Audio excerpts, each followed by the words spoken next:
Livro de 1 Samuel, capítulo 1. Elcana e suas mulheres. Houve um homem de Ramataim Zofim, da região montanhosa de Efraim, cujo nome era Elcana, filho de Jeroão, filho de Eliú, filho de Tou, filho de Zufi, Efraimita. Elcana tinha duas mulheres, uma se chamava Ana e a outra se chamava Penina. Penina tinha filhos, Ana, porém, não tinha. Todos os anos esse homem ia da sua cidade para adorar e sacrificar ao Senhor dos Exércitos em Siló, onde Ofni e Finéias, os dois filhos de Eli, eram sacerdotes do Senhor.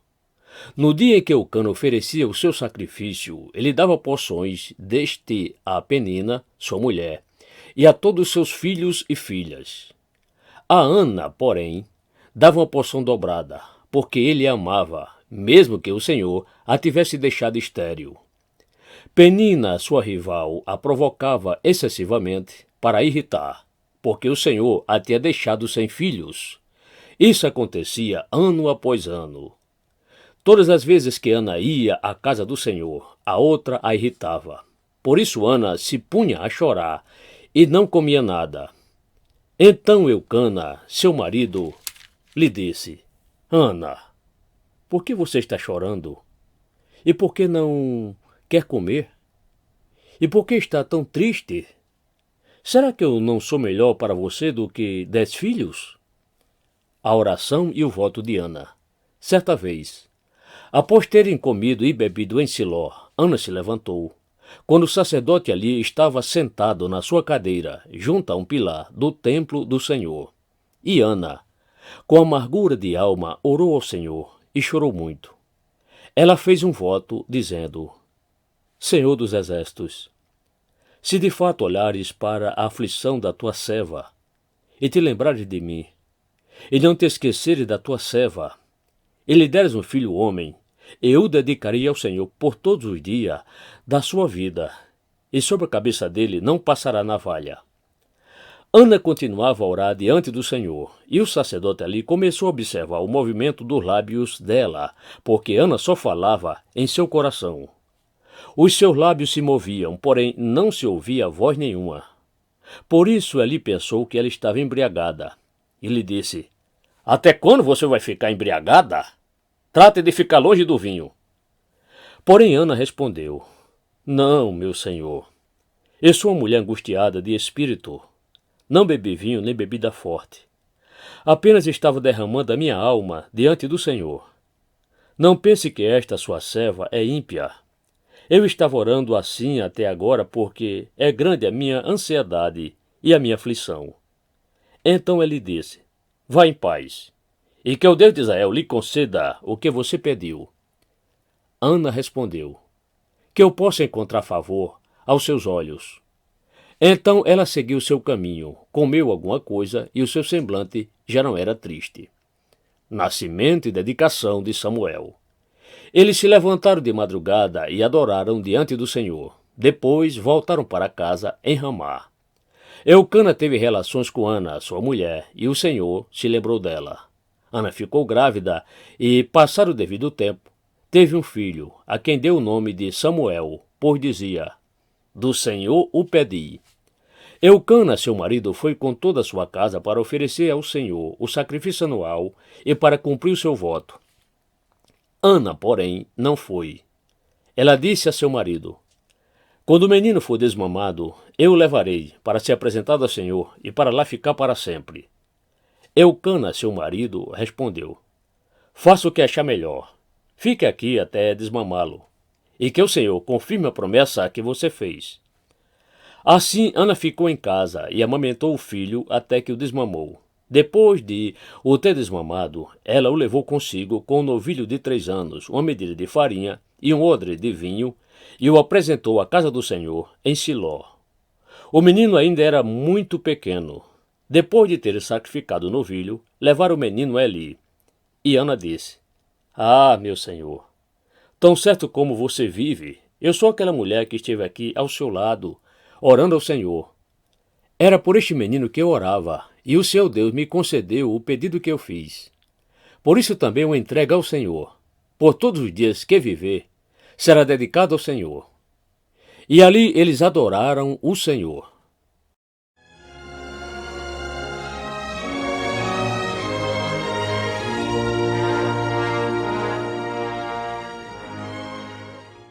Primeiro Samuel, capítulo 2, o Cântico de Ana. Então Ana orou assim: O meu coração exulta no Senhor, a minha força está exaltada no Senhor. A minha boca se ri dos meus inimigos, porque me alegro na tua salvação. Ninguém é santo como o Senhor, porque não há outro além de ti, e não há rocha como o nosso Deus. Não multipliquem palavras de orgulho, que não saiam palavras arrogantes da boca de vocês, porque o Senhor é o Deus da sabedoria, e ele pesa na sua balança todos os feitos das pessoas. O arco dos fortes é quebrado, porém os fracos são revestidos de força. Os que antes estavam fartos, hoje trabalham pela comida, mas os que andavam famintos não têm mais fome. Até a mulher estéril tem 7 filhos, e a que tinha muitos filhos perde o vigor. O Senhor é quem tira a vida e quem a dá. Ele faz descer sepultura e faz subir. O Senhor empobrece e enriquece, humilha e também exalta. Levanta o pobre do pó e tira o necessitado do monte de lixo, para o fazer assentar ao lado de príncipes, para o fazer herdar o trono de glória. Porque do Senhor são as colunas da terra, e ele firmou o mundo sobre elas. Ele guarda os pés dos seus santos, mas os perversos emudecem nas trevas da morte. Porque o homem não prevalece pela força. O Senhor destrói os seus inimigos, dos céus troveja contra eles. O Senhor julga as extremidades da terra, dá força ao seu rei e exalta o poder do seu ungido. Então Eucana voltou para sua casa em Ramá, mas o menino ficou servindo o Senhor diante do sacerdote Eli. Os filhos de Eli. Os filhos de Eli eram homens malignos e não se importavam com o Senhor. O costume desses sacerdotes com o povo era este: quando alguém oferecia um sacrifício, o servo do sacerdote vinha com um garfo de 3 dentes na mão e, enquanto a carne estava cozinhando, enfiava o garfo na caldeira, na panela, no caldeirão ou na marmita, e tudo que o garfo tirava, o sacerdote pegava para si. Assim se fazia a todo Israel que ia ali a Siló. Também antes de se queimar a gordura, o servo do sacerdote vinha e dizia ao homem que estava oferecendo o sacrifício: Dê um pedaço desta carne para o sacerdote assar. Ele não aceitará de você carne cozida, mas apenas crua. Se o ofertante lhe respondia: Deixe que primeiro queime a gordura, depois você pode pegar o quanto quiser, o servo do sacerdote dizia: Não, você tem de entregar essa carne agora, senão eu a pegarei à força. Era, pois, muito grave o pecado desses moços diante do Senhor, porque eles desprezavam a oferta do Senhor. Samuel em Siló. Samuel ministrava diante do Senhor, sendo ainda menino, vestido de uma estola sacerdotal de linho. Sua mãe lhe fazia uma túnica pequena e, de ano em ano, a levava para ele quando ia com seu marido oferecer o sacrifício anual. Eli abençoava Eucana e a sua mulher e dizia: Que o Senhor dê a vocês filhos desta mulher, em lugar do filho que devolveu ao Senhor. E voltavam para sua casa. Assim o Senhor abençoou Ana, e ela engravidava. Teve mais 3 filhos e 2 filhas, e o menino Samuel crescia diante do Senhor. Eli repreende os seus filhos. Eli já era muito velho e ouvia tudo o que os seus filhos faziam a todo Israel e de como se deitavam com as mulheres que serviam à porta da tenda do encontro. E disse-lhes: Por que vocês fazem essas coisas? Pois de todo este povo ouço constantemente falar das coisas mais que vocês fazem.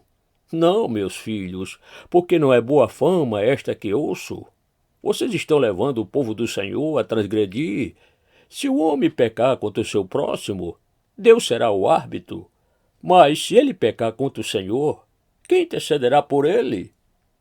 Mas eles não ouviram a voz de seu pai, porque o Senhor os queria matar. E o jovem Samuel crescia em estatura e no favor do Senhor e dos homens. Profecia contra a casa de Eli. Um homem de Deus veio a Eli e disse: Assim diz o Senhor: por acaso não me manifestei à casa de seu pai quando os israelitas ainda estavam no Egito, na casa de Faraó?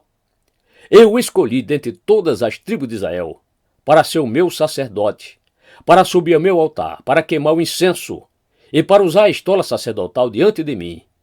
E dei à casa de seu pai todas as ofertas queimadas dos filhos de Israel. Por que tratam com desprezo os meus sacrifícios e as minhas ofertas de cereais que ordenei que se fizessem na minha morada? E você, porque honra os seus filhos mais do que a mim, para que você e eles engordem com as melhores partes de todas as ofertas do meu povo de Israel? Portanto, o Senhor, o Deus de Israel, diz: na verdade, eu prometi que a sua casa e a casa de seu pai andariam diante de mim para sempre. Mas agora, o Senhor diz: longe de mim tal coisa, porque honrarei aqueles que me honram, porém desprezarei os que me desprezam. Eis que vem dias em que acabarei com seu poder e com o poder da casa de seu pai, para que ninguém em sua casa chegue a ficar velho. E você verá a aflição da morada de Deus, juntamente com o bem que farei a Israel. Mas ninguém da sua casa chegará à velhice. O homem, porém, da sua linhagem, a quem eu não afastar do meu altar, será poupado apenas para lhe consumir os olhos e lhe entristecer a alma. E todos os descendentes da sua casa morrerão na flor da idade. E o que vier a acontecer com seus 2 filhos, Ofni e Finéias, será um sinal para você. Ambos morrerão no mesmo dia.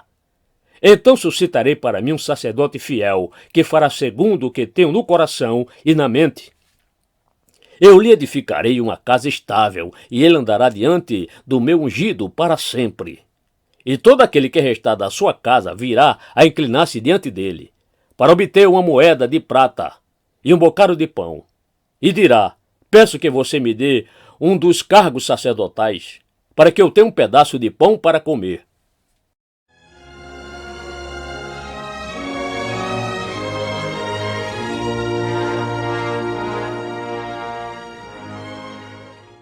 Primeiro Samuel, capítulo 3. Deus fala com Samuel numa visão. O menino Samuel servia o Senhor diante de Eli. Naqueles dias, a palavra do Senhor era muito rara, as visões não eram frequentes. Certo dia, o sacerdote Eli, cujos olhos já começavam a escurecer-se, a ponto de não poder ver, estava deitado no lugar de costume. Também Samuel estava deitado no templo do Senhor, onde estava a arca da aliança. Antes que a lâmpada de Deus se apagasse, o Senhor chamou o menino: Samuel! Samuel! Este respondeu: eis-me aqui. Então correu para onde estava Eli e disse: eis-me aqui, pois você me chamou. Mas Eli respondeu: eu não chamei você, vá deitar. Ele foi e se deitou. O Senhor tornou a chamar: Samuel! Este se levantou e foi até Eli e disse: eis-me aqui, pois você me chamou. Mas Eli respondeu: meu filho, eu não chamei você, vá deitar. Porém Samuel ainda não conhecia o Senhor, e a palavra do Senhor ainda não havia sido manifestada a ele. E o Senhor chamou Samuel pela 3ª vez. Ele se levantou, foi até Eli e disse: eis-me aqui, pois você me chamou. Então Eli entendeu que era o Senhor quem chamava o menino. Por isso, Eli disse a Samuel: vá deitar. Se alguém chamar, diga: fala, Senhor, porque o teu servo ouve. E Samuel foi para o seu lugar e se deitou. Então o Senhor veio e ali esteve, e chamou como das outras vezes: Samuel! Samuel! Este respondeu: fala, porque o teu servo ouve. E o Senhor disse a Samuel: eis que eu vou fazer uma coisa tal em Israel, que todos que a ouvirem ficarão com os 2 ouvidos tinindo. Naquele dia farei contra ele tudo o que eu disse a respeito da casa dele, do começo ao fim. Porque eu já disse a ele que julgarei a sua casa para sempre pela iniquidade que ele bem conhecia. Porque os seus filhos trouxeram maldição sobre si, e ele não o repreendeu. Portanto, jurei à casa de Eli que a sua iniquidade nunca será expiada, nem com sacrifício, nem com oferta de cereais. Samuel conta a visão a Eli. Samuel ficou deitado até de manhã, e então abriu os portões da casa do Senhor. Mas estava com medo de relatar a visão a Eli. Então Eli chamou Samuel e disse: Samuel, meu filho. Ele respondeu: Eis-me aqui. Então ele disse: O que foi que o Senhor lhe falou? Peço que você não esconda nada de mim. Que Deus faça com você o que bem quiser, se você me esconder alguma coisa de tudo que ele falou. Então Samuel lhe contou tudo, sem esconder nada. E Eli disse: Ele é o Senhor, que ele faça o que achar melhor. Samuel crescia e o Senhor estava com ele, e não deixou que nenhuma de suas palavras caísse por terra. Todo Israel, desde Dan até Beceba, reconheceu que Samuel estava confirmado como profeta do Senhor. O Senhor continuou a aparecer em Siló, porque em Siló o Senhor se manifestava a Samuel por meio da palavra do Senhor.